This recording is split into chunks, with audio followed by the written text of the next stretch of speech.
What's up, everybody? Tim here, back at you with another Lost Classic. A couple of things have changed since the last time I made a video. First thing and most major thing would be I'm back in my office. We have fresh paint on the walls, we have new carpet on the ground. I'm pretty sure I hung up everything exactly the way it was before, at least from what you can see. There are some changes on the other side of the room, which you guys can't see those. But I'm happy to be back in my normal recording spot. So, let's get to the point. The band I want to focus on today is a little band out of Ireland called Thin Lizzy. They were formed in 1969.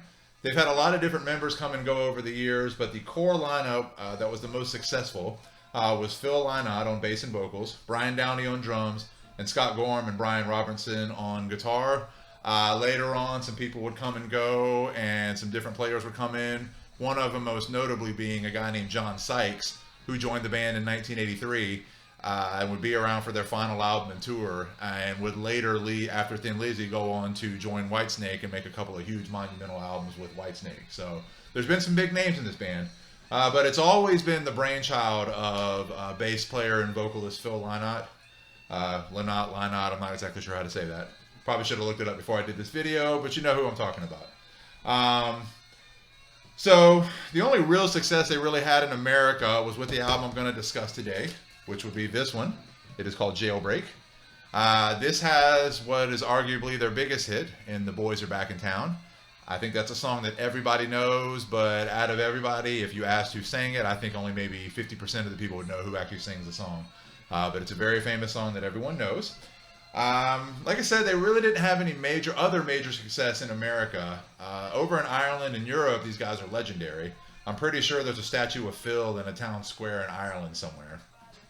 But like I said, unfortunately, not a whole lot of success in America other than this one record, and it's really sad because this band is amazing.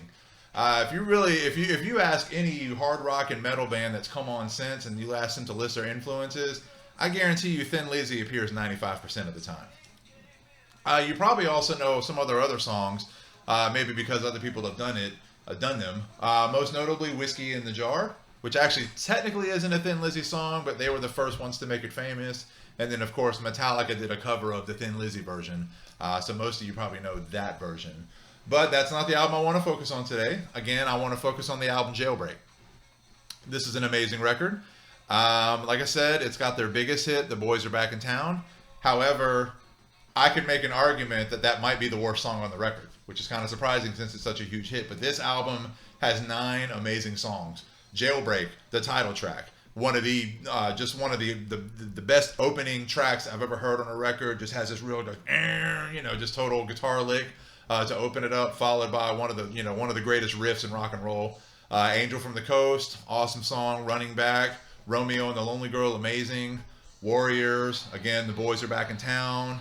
Fight or Fall, a song called Emerald, and probably the third most well-known song on this record is a song called Cowboy Song.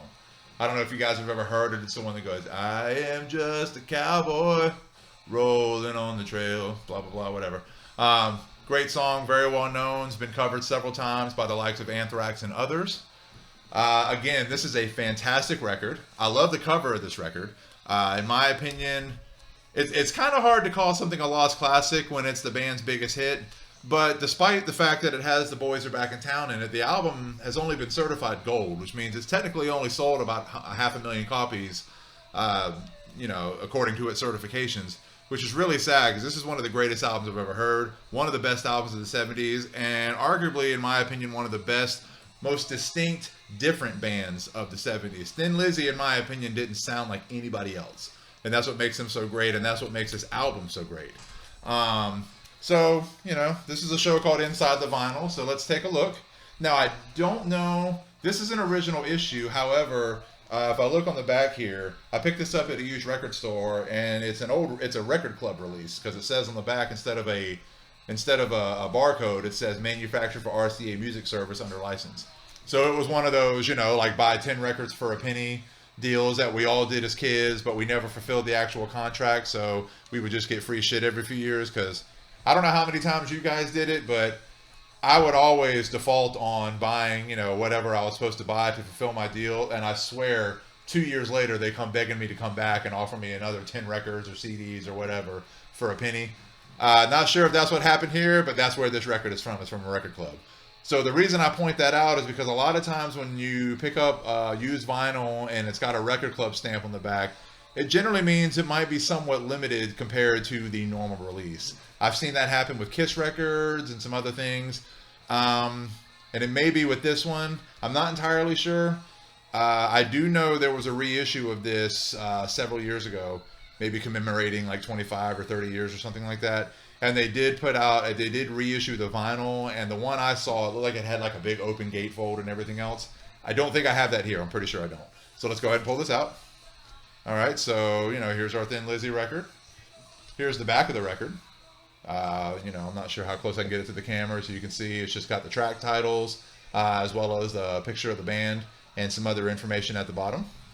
But again, and here again is the cover. I'm pretty sure all that's in here is, and yeah, I'm right. There's nothing real extraordinary in here. It's really just a basic sleeve with the record. If you look in the middle there, it's just got the standard Mercury sticker in the middle. Just lists the band name, the album title, and the tracks. Nothing spectacular there, so sorry that was a little bit underwhelming. But again, it is inside the vinyl, and sometimes, it's fun to look and see what's in some of these records, especially these old 70s records. So that's basically it for Jailbreak. Again, I think this is probably one of the most underrated and underappreciated albums of the 70s. I suggest if you're a big fan of rock and roll and good, hard, groove-oriented rock and roll, pick this record up. And take a little time to look up the band Thin Lizzy on Wikipedia or wherever, and look up some information about the vocalist and bass guitar player Phil Lynott. Very cool dude, very interesting dude. Unfortunately, did die of some what I'm imagining are substance abuse related issues in 1986. But very cool guy, and I think you'll find when you start looking him up, you'll start to see a lot of his influence on people like Prince, and Rick James, and people like that. So, and if you listen to Jailbreak and that's not enough for you, there's a couple other. They have several great records, but I only have a couple more on vinyl.